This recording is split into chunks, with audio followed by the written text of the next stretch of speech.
কাগরি খা খুয়ে গাঙে ঘাগরিঙা ক খ গ ঘ উম। কক্সবাজার রোহিঙ্গা রেসপন্সে মায়ানমার কারিকুলামের সাথে আমরা যারা কাজ করি এবং আমাদের চিটাগং হিলটেক্স থেকে আমরা যারা মারমা ছেলে মেয়েরা আছে সবাইকে শুভেচ্ছা জানাই। তো আজকে আমরা একদম বেসিক জিনিসটা দেখব। আমি অনেক অ্যানালাইসিস করে দেখলাম যে আমাদের এই যে একদম বেসিকটা যেটা না জানলে সামনে আগানো যায় না বার্মিজ ভাষাটা জানার জন্য শেখার জন্য, সেই জায়গাটা নিয়ে আজকে আমরা কাজ করব। তো শুরুতেই আমাকে একটু মাফ করবেন, আমি এখানে কাউকে জ্ঞান দিতেও আসি নাই এবং শেখাতেও আসি নাই। আমি আসলে নিজে কিভাবে এখনো শিখছি সেটাই আপনাদের সাথে একটু শেয়ার করা। তো প্রথমে একটা ওয়ার্ড আমি ইংলিশে ওয়ার্ড লিখবো, হ্যাঁ, সেটা একটু আপনারা ভালোভাবে একটু দেখবেন। সেটা আমি লিখতেছি হচ্ছে, তো আমি লিখলাম হচ্ছে অ্যাডাল্ট লার্নিং প্রিন্সিপাল। প্রথমেই আমরা যারা অ্যাডাল্ট আছি 18 বছরের উপরে, এই অ্যাডাল্ট লার্নিং প্রিন্সিপালটা আমরা সবাই জানি। এই প্রিন্সিপালটাকে ফলো করে আমরা কিন্তু সব সময় জানার চেষ্টা করব, শেখার চেষ্টা করব, হ্যাঁ।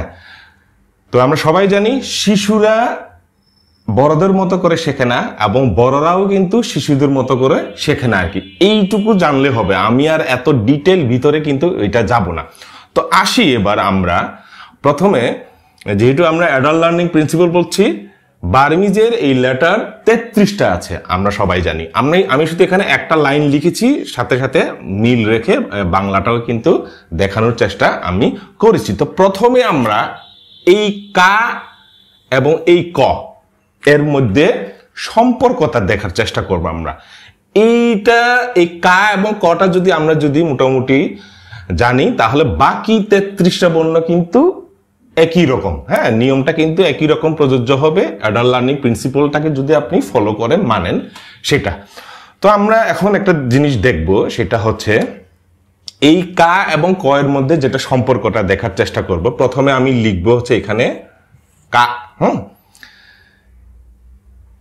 এইটা যখন আমরা উচ্চারণ করি কা, হ্যাঁ, এখন বাংলাতে আমি যদি এই কা এই আওয়াজটাকে যদি আমি দেখানোর চেষ্টা করি, তাহলে ওইভাবে দেখার সুযোগটা হয় না।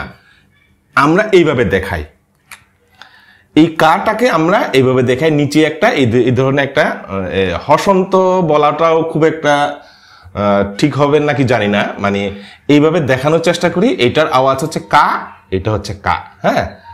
এই কাটা কিন্তু কখনো বাংলায় এইটা না, এই কা না, কিন্তু বাংলায় এই কাটা না, হ্যাঁ, কখনো কিন্তু না। কারণ বাংলাতে এই কায়ে এই কা এর অস্তিত্ব কিন্তু নাই। আমি আবার বলছি, কা, এই কা এবং এই কা কিন্তু একই না। আমরা জাস্ট এই বার্মিজে এই কাটাকে বোঝানোর জন্য, দেখানোর জন্য এইভাবে কিন্তু আমরা বলে থাকি, লিখি থাকি, কিন্তু এই কাটা কখনো এই কা না।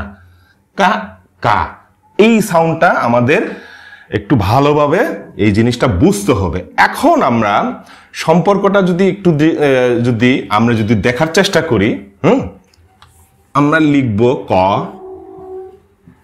তারপর হচ্ছে কা। এই ক এবং কা এর মধ্যে আমরা সম্পর্কটা দেখার চেষ্টা করব। প্রথমে এই কটাকে আমরা কি করব, এই কাতে কিভাবে রূপান্তর করা যায়, কিভাবে সেটা আমরা দেখার চেষ্টা করব। এখন কি কাজটা, তাহলে এই কটাকে আমাকে কি করতে হবে, এই কা করতে হবে। সেটা যদি করতে হয়, আমি একটু আগে যেটা দেখিয়েছিলাম, কি লিখেছিলাম এখানে, আমি এইভাবে লিখেছিলাম, হ্যাঁ। এই কাটা হচ্ছে কি, এই কা, হ্যাঁ, এই যে এই কা একদম সেম, এইভাবে কিন্তু আমরা দেখানোর চেষ্টা করি। আর একটা দেখিয়েছিলাম একটু আগে, কা, কয়কার কা, হ্যাঁ, কয়কার কা। এইটাকে যদি হুবহু বার্মিজে আনতে হয়, তাহলে হয়ে যাবে হচ্ছে এই কা সাথে আকার একটা যোগ হবে। আমরা সবাই জানি বাংলা আকার হচ্ছে এরকম আর বার্মিজের আকার হচ্ছে এরকম, মানে এখানে এই দাগ দেওয়ার মানে হচ্ছে এখানে যে কোনো একটা বর্ণ দিয়ে এখানে আকার, এই যে এটার সাথে দিয়ে এই যে এই আকারটা। এখন আমরা দেখার চেষ্টা করব এই কটাকে যদি আমরা এখানে নিয়ে গিয়ে দেখার চেষ্টা করি, তাহলে এইভাবে দেখা যায়। এখন আমরা এই কাটাকে এই দিকে নিয়ে আসব, ক। এখন এই কাটাকে বাংলা ক করতে হবে। একটু আগে আমরা দেখলাম এই কটাকে কা করতে গিয়ে কি কি হয়। হ্যাঁ, এখন আমরা দেখব এই বার্মিজে এই কাটাকে ক করতে গিয়ে গিয়ে কি হয়। হ্যাঁ, প্রথমে আমরা যে নিয়মটা দেখব সেটা হচ্ছে এই কাটাকে ক করতে হলে যে নিয়মগুলো আমরা মেনে চলি। এখানে আমরা যদি দেখি এটার সাউন্ড হচ্ছে কা, এখন এটাকে ক করতে হবে। সাধারণত আমরা যেটা ব্যবহার করে থাকি, আমরা যদি দেখি এটা হচ্ছে বাংলা একার, এটা হচ্ছে বাংলা ওকার। এইখানে যদি কোনো শব্দ যদি আমরা যদি দিই তাহলে উচ্চারণটা কি হয় বাংলাতে? এখানে যদি ক দিই তাহলে একার এবং আকার, তাহলে কি হয়ে গেল? কো হয়ে গেল। 100% কিন্তু ক হইল না এখানে। হ্যাঁ, 100% কিন্তু কি হইল না? কো হলে। এবার আমরা এই নিয়ম অনুযায়ী এখানে বসাই, তাহলে এই কাটাকে ক করতে হইলে আমরা কিভাবে ব্যবহার করে থাকি? তাহলে আমরা ঠিক একইভাবে এখানে বার্মিজে একার হচ্ছে বাংলা একারের মতো হুবহু, এবং আকার হচ্ছে বার্মিজে এইভাবে। হ্যাঁ, তাহলে আমরা এখন কি করব? এই চিহ্ন ব্যবহার করে মাঝখানে কটা বসাবো। এই যে যদি বসাই, এই যে কটা যদি এইভাবে বসাই, তাহলে কি হয়ে গেল? সরাসরি কিন্তু ক হচ্ছে না, এখনো কি হয়ে গেল? কো। এ কো হচ্ছে। হ্যাঁ, এখন আমার উদ্দেশ্য কি? আমার উদ্দেশ্য হচ্ছে এই কাটাকে ক করা। হ্যাঁ, এখন এই কাটাকে ক করার জন্য আপনারা একটা জিনিস খেয়াল করবেন, 100% এই ক করার জন্য কাটাকে আমরা এখানে একটা এইভাবে একটা চিহ্ন দিই।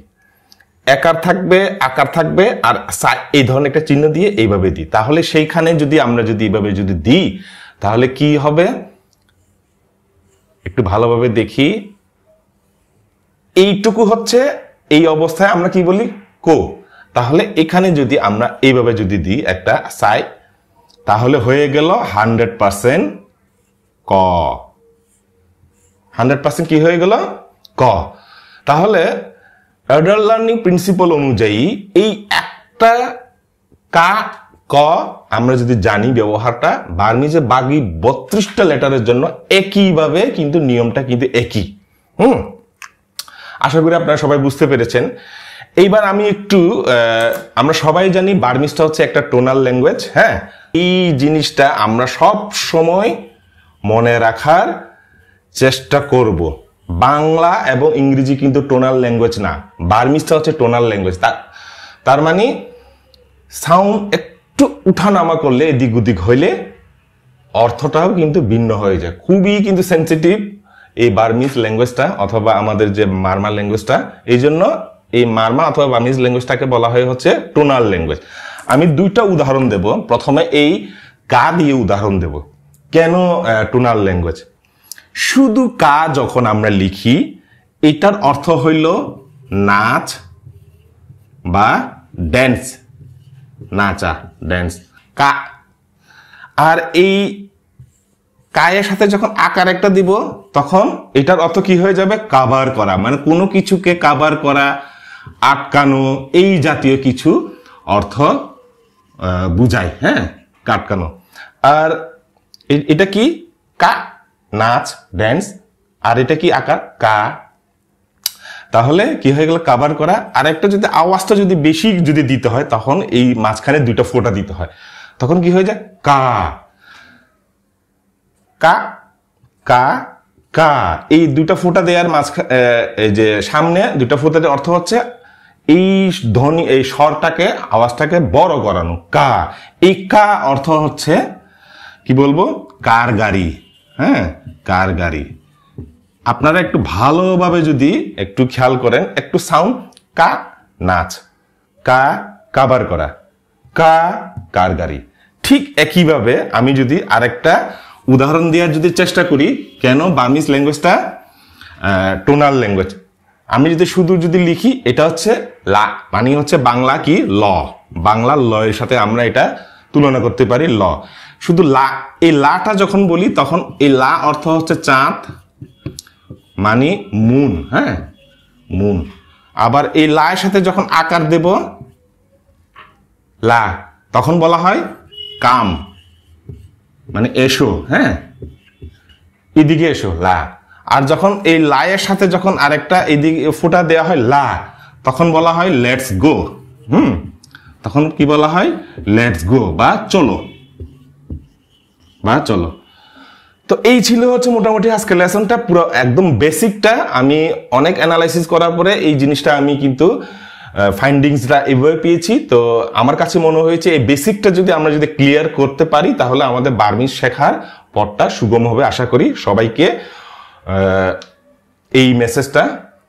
তো আমার এই বলা এবং লেখার মধ্যে যদি কোনো ভুল ত্রুটি থাকে আপনারা অবশ্যই কমেন্টে লিখে জানাবেন। সবাইকে অসংখ্য অসংখ্য ধন্যবাদ।